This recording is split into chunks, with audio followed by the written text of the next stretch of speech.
Donald ட்ரம்போடு பேச்சுவார்த்தை நடத்துவதற்கு நாங்கள் தயாராக இருக்கிறோம் என்று பகிரங்கமாக அறிவித்திருக்கிறார். கான் யூனுஸ் பகுதிகளில் கைதி பரிமாற்றம் நடந்தது. 2 பேர் அங்கே பரிமாற்றம் செய்யப்பட்ட அதே நேரம் 3வது நபரை அமெரிக்காவினால் அமைக்கப்பட்ட துறைமுகம் இங்க விடுதலை செய்யப்பட்ட 3 பேரை நீங்க பார்க்க முடியும். ரொம்ப மகிழ்ச்சியாக அவர்கள் இருக்கக்கூடிய காட்சிகள்.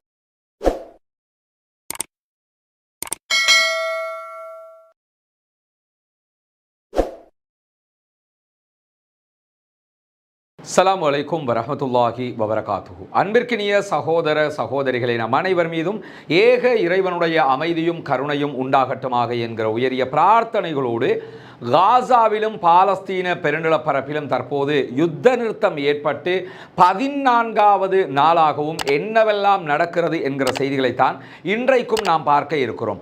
இன்றைக்கும் காசாவிலே பல முக்கியமான நிகழ்வுகள் நடைபெற்றிருக்கிறது. குறிப்பாக இன்று 14வது நாள் என்கிற காரணத்தினால் ஒப்பந்தத்தின் அடிப்படையில் ரஃபா கிராசிங் இன்றைக்கு திறக்கப்பட்டிருக்கிறது. ரஃபா பார்டர் இன்றைக்கு ஓபன் செய்யப்பட்டிருக்கிறது என்கிற மகிழ்ச்சியான செய்திகள் வெளியாகி இருக்கிறது. வளமையிலேயே இப்ப தற்போதைய நிலையில கைதிகள் பரிமாற்றம் நடக்கிறது மட்டுமல்லாம உள்ள உணவு பரிமாற்றமும் தேவையான மனிதாபிமான உதவிகளும் வந்து கொண்டிருக்கிறது. எனவே ரஃபா கிராசிங் திறக்கப்பட்டு தானே இருக்கிறது என்று நீங்கள் புரிந்து கொள்ள முடியும். ரஃபா கிராசிங்கினுடைய ஒரு பகுதி திறக்கப்பட்டிருந்தது. உள்ளே வர முடியும், உள்ளே இருப்பவர்கள் வெளியே செல்ல முடியாது என்கிற நிலையில் தான் அது ஓபன் செய்யப்பட்டிருந்தது. இன்றைக்கு உள்ளே இருப்பவர்களும் வெளியே செல்ல முடியும், தேவையை கருதி காரணங்களோடு வெளியே செல்ல முடியும் என்கிற அடிப்படையில் ஓபன் செய்யப்பட்டிருக்கிறது என்கிற தகவல்கள் தான் இன்றைக்கு வெளியாகி இருக்கிறது. குறிப்பாக இன்றைய தினம் பாலஸ்தீன விடுதலை போராளிகள் இஸ்ரேலுடைய பணைய கைதிகளை விடுதலை செய்த அதே நேரம் இஸ்ரேலும் பாலஸ்தீன கைதிகளை விடுதலை செய்திருக்கிறார்கள்.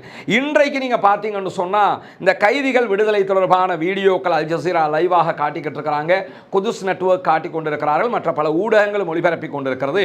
இன்றைக்கும் 2 இடங்களில் பாலஸ்தீன விடுதலை போராளிகள் கைதிகளை பரிமாற்றம் செய்தார்கள். முதல் இடமாக கான் யூனுஸ் பகுதிகளில் கைதி பரிமாற்றம் நடந்தது. 2 பேர் அங்கே பரிமாற்றம் செய்யப்பட்ட அதே நேரம் 3வது நபரை அமெரிக்காவினால் அமைக்கப்பட்ட துறைமுகம், தற்காலிக போர்ட் ஒன்று அமைச்சாங்களா இல்லையா, இடையில துறைமுகம் ஒன்று நாங்கள் உணவு கொடுக்க போறோம்னு ஒரு பிலிம் ஒன்றை காட்டினாங்க.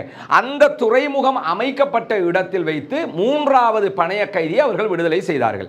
அந்த வீடியோக்களை எல்லாம் நீங்க பார்க்கும்போது ஒரு ஆச்சரியமா இருக்கும். என்னன்னு கேட்டா, ஏன் இந்த 2 இடங்கள்ல மாறி மாறி ஒரே இடத்துல கொடுத்துட வேண்டியதானே என்கிற கேள்வி எழலாம். இதற்கு முன்பதாகவும் ஆட்களை மாறி மாறி வடக்கு காசாவில் கொடுக்குறாங்க, தெற்கு காசாவில் கொடுக்குறாங்க, சென்ட்ரல் காசாவில் கொடுக்குறாங்க. ஏன் இப்படி ஒவ்வொரு இடமாக மாற்றி மாற்றி ஆட்களை ஒப்படைக்கிறார்கள் என்கிற கேள்வி எழும். இதற்கான முதல் காரணமே என்னன்னு கேட்டா, காசா எங்கள் ஊர், எங்கள் கண்ட்ரோல்ல தான் அது இருக்குது என்கிறத வெளிநாடுகளுக்கும் சர்வதேசத்திற்கும் காட்ட வேண்டும் என்பதுதான் பாலஸ்தீன விடுதலை இராணுவத்தினுடைய அடிப்படையாக இருக்கிறது. ஏன்னா இங்க யுத்தம் நடந்தது, ஆனால் யுத்தத்தில் நாங்கள் தோற்கவும் இல்லை, எங்கள் இடத்தை நாங்கள் விட்டுக் கொடுக்கவும் இல்லை, எங்களுடைய பூமி எங்களிடத்தில் இருக்கிறது, இந்த யுத்தத்தில் நாங்கள் எந்த பகுதிகளையும் இழக்கவில்லை என்பதை காட்டுவதுதான் அவர்களுடைய நோக்கமாக இருப்பதை நாம் புரிந்து கொள்ள முடிகிற அதே நேரத்தில் இன்றைக்கு 183 பாலஸ்தீன அப்பாவிகள் விடுதலை செய்யப்பட்டிருந்தார்கள்.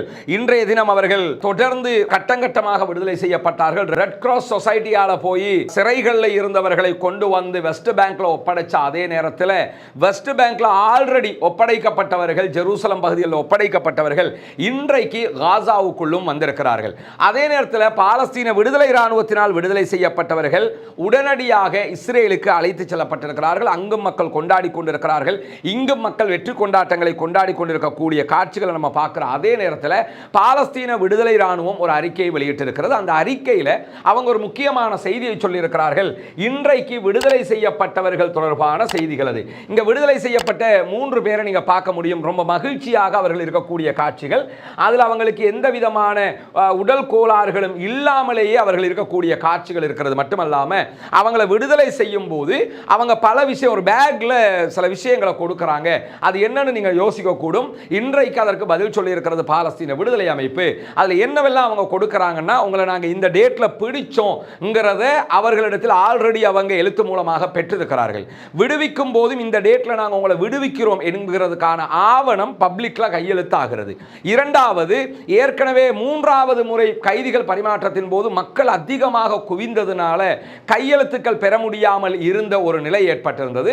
அதற்கும் இன்றைக்கு பதில் சொல்லியிருக்கிறாங்க. என்னன்னா, நாங்கள் ஆல்ரெடி அந்த கையெழுத்தெல்லாம் எடுத்துட்டோம், அந்த இடத்துல எடுக்க முடியாமல் போச்சுன்னு இன்னைக்கு ஒரு பாரிய செட்டப் பண்ணியிருந்தாங்க. பொதுமக்கள் நிற்பதற்கென்று தனியான ஏரியாவை அரேஞ்ச் பண்ணி இந்த கைதி பரிமாற்றத்துக்கு டிஸ்டர்ப் இல்லாத விதத்தில் பெரிய மேடைகள் அமைக்கப்பட்டுத்தான் இந்த கைதிகள் பரிமாற்றம் எல்லாம் நடைபெற்றது. குறிப்பாக இந்த போர்ட் துறைமுக பகுதிகளில் விடுவிக்கப்பட்டவரை பொறுத்தவரையில் அந்த இடத்துல பின்னாடி பேனர்ல நம்ம பார்த்தோம்னு சொன்னா பாலஸ்தீன விடுதலை போராட்டத்தில் இம்முறை மரணித்த தளபதிகளுடைய புகைப்படங்கள் எல்லாம் அதில் வைக்கப்பட்டிருந்தது.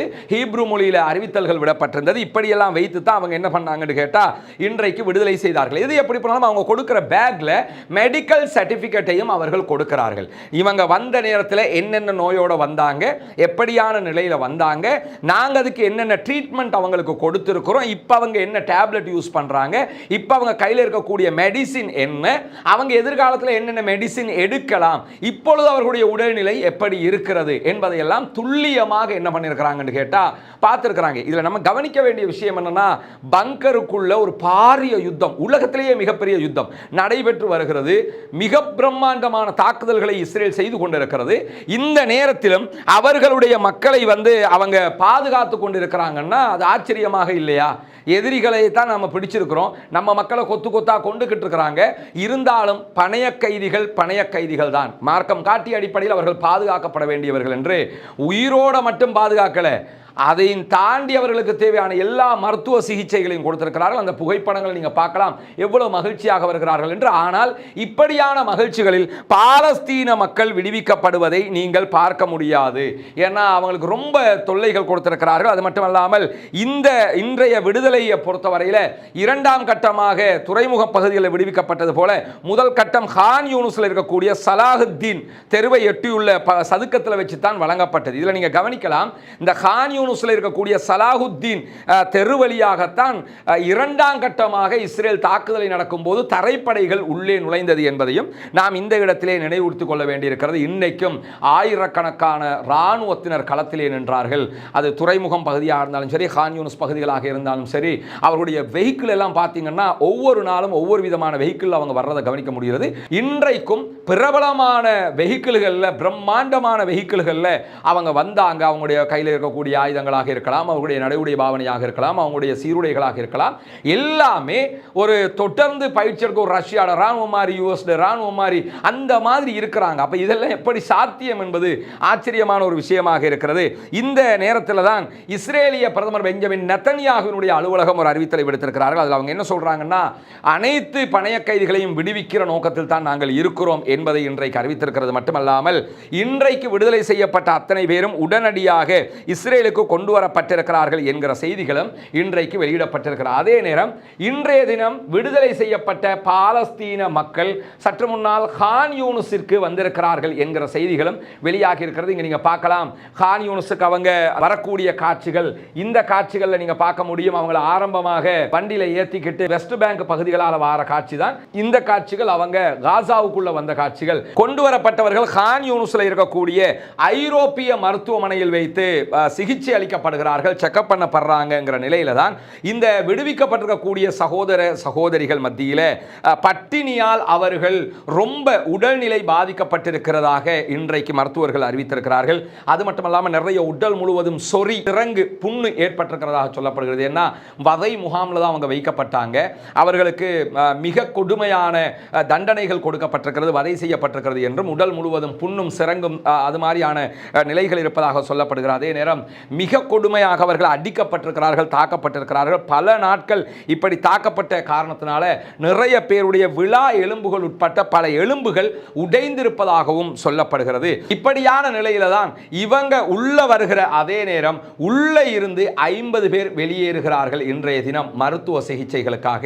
புற்றுநோயாளிகள், மிக பெரும் நோயில் இருக்கக்கூடிய மக்கள் என்று பல பேர் இன்றைக்கு வெளியாகிறார்கள். அதில் சிறுவர்களும் குழந்தைகளும் கூட உள்ளடக்கம். ரஃபா கிராசிங் வழியாக இவர்கள் வெளியேற்ற வெளியேற்றப்படுகிற அதே நேரத்தில் இவர்கள் எகிப்துக்கு உயர்தரமான மருத்துவ சிகிச்சைகளுக்காகத்தான் வெளியேற்றப்படுகிறார்கள் என்கிற செய்திகளும் இன்றைக்கு வெளியாகி இருக்கிற அதே நேரம் பாலஸ்தீன விடுதலை இராணுவத்தினுடைய ஷாத்தி பட்டாலியனுடைய தளபதி ஹைத்தம் குவாரிஜி அவர்களை ஏற்கனவே நாங்கள் கொன்றுவிட்டோம் என்று சொல்லி 2023 டிசம்பர் மாதத்திலேயே இஸ்ரேலிய ஆக்கிரமிப்பு அறிவித்திருந்த நிலையில் இன்றைய தினம் அந்த அறிவித்தலை விட்ரோ பண்ணியிருக்கிறார்கள். என்னன்னு சொன்னா அவங்க அறிவித்ததாக சொன்ன ஷாத்தி பட்டாலியனுடைய தளபதி ஹைத்தம் குவாரிஜி அவர்கள் உயிரோடு இருக்கிறார்கள் என்பது நிரூபணமாக இருக்கிறது. எனவே எங்களுடைய உளவு பிரிவு தந்த தகவல்கள் பிழையானது, நாங்கள் அதனை ஆய்வு செய்திருக்கிறோம், எனவே அதை விட்ரோ பண்ணிக் கொள்கிறோம் என்று இன்றைக்கு பின்வாங்கி இருக்கக்கூடிய செய்திகள் வெளியாகி இருக்கிறார். அதே நேரம் இன்றைக்கு வெளியாகி இருக்கக்கூடிய மிக முக்கியமான ஒரு செய்தி என்னவென்று சொன்னால், பாலஸ்தீன விடுதலை அமைப்பினுடைய தலைவர்களில் ஒருவராக இருக்கக்கூடிய தோஹா கத்தாரிலிருந்து செயல்படக்கூடிய பஸ்ஸாம் நாயிம் அவர்கள் விடுத்திருக்கக்கூடிய அறிக்கையில் என்ன சொல்லியிருக்கிறார்னா, டொனால்ட் ட்ரம்போடு பேச்சுவார்த்தை நடத்துவதற்கு நாங்கள் தயாராக இருக்கிறோம் என்று பகிரங்கமாக அறிவித்திருக்கிறார். டொனால்ட் ட்ரம்ப் தொடர்ந்தும் பல கருத்துக்களை சொல்லி வந்தாலும் ட்ரம்பினுடைய நடத்தைகளில் எங்களுக்கு சில நம்பிக்கைகள் இருக்கிறது என்று சொல்லியிருக்கிறார். ஏன்னா 2017 அந்த காலப்பகுதிகளில் டொனால்ட் ட்ரம்ப் ஆட்சியில் இருக்கும்போது ஜெருசலத்தை இஸ்ரேலுடைய தலைநகராக அவர் அறிவித்தாலும் இது தலைநகராக அறிவிக்கப்பட்ட அடுத்த கணத்தில் இருந்து தனி நாடு என்கிற அந்த விவகாரத்திலையும் அவர் தலையிட்டிருந்தார் என்கிறத சுட்டி காட்டியிருக்கக்கூடிய பஸ்ஸாம் நாயிம் அவர்கள், எனவே நாங்கள் நேரடியாக ட்ரம்ப் விரும்பினால் ட்ரம்போடு பேச்சுவார்த்தை நடத்துவதற்கு தயாராக இருக்கிறோம். அவருடைய இந்த நடத்தைகள் சில நம்பிக்கைகளை தருகிறது. என்னன்னா, ஜோ பைடன் இந்த யுத்தம் ஆரம்பிக்கப்பட்ட கடைசி நிமிடம் வரைக்கும் சமாதானம் என்று ஏமாற்றி வந்த நிலையில் டொனால்ட் ட்ரம்ப் தான் மிக தெளிவாக அந்த ஏமாற்றத்தை முறையடித்தார், இந்த சமாதான உடன்படிக்கையை கொண்டு வந்திருந்தார். எனவே டொனால்ட் ட்ரம்பை நம்புவதற்கு வாய்ப்பு இருக்கிறது, எனவே நாங்கள் பேச்சுவார்த்தைக்கு தயார் என்கிற செய்தியும் சொல்லியிருக்கிறார். பொறுத்திருந்து பார்ப்போம் ட்ரம்ப் இதற்கு என்ன பதில் சொல்ல போகிறார் என்பதை. அப்படியான ஒரு பேச்சுவார்த்தை நடைபெற்றால் நம்ம ஏற்கனவே சொல்ற மாதிரி தான் ட்ரம்பை நம்ம எக்ஸ்பெக்ட் பண்ண முடியாது, எப்படியான ஒரு ஆளுங்கிறத கணிக்க முடியாத ஒரு ஆளு திடுதிப்புன்னு பாலஸ்தீனுக்கு சுதந்திரம் கொடுங்கன்னு சொன்னாலும் வாய்ப்பு இருக்கிறது. ஏன்னா பிஸ்னஸ் மேன் பிஸ்னஸாக தான் பார்ப்பாரு, சும்மா இஸ்ரேலுக்கு ஆயுதத்தை கொடுத்துக்கிட்டு இருக்க முடியாது. எனவே என்ன பார்க்கறதுன்னு அரபு நாடுகளோட ஒரு பேச்சுவார்த்தை நடத்தி நீ இஸ்ரேலை அங்கீகரிச்சுக்க, நான் பாலஸ்தீனத்தை அங்கீகரிச்சுக்கிறோம் இந்த கொடுத்தாலும் வாய்ப்பு இருக்கிறது. ரொம்ப நெருக்கத்தில் தான் இந்த பேச்சுவார்த்தைகள் இருக்கிறது என்பது புரிய முடிகிறது. வல்ல ரஹ்மான் தான் இவை அத்தனையும் சாத்தியப்படுத்த வேண்டும். பாலஸ்தீனம் வெற்றி பெற வேண்டும், பாலஸ்தீனம் சுதந்திரம் அடைய வேண்டும், பாலஸ்தீன மக்களும் நம்மை போன்று சுதந்திரமானவர்களாக மாற வேண்டும் என்கிற உயரிய பிரார்த்தனைகளோடு பாலஸ்தீன மக்களுக்காக ஜனநாயக ரீதியில் எப்போதும் குரல் எழுப்புவோமாக. வாஹிர் தஅவானா அல்ஹம்துலில்லாஹி ரப்பில் ஆலமீன்.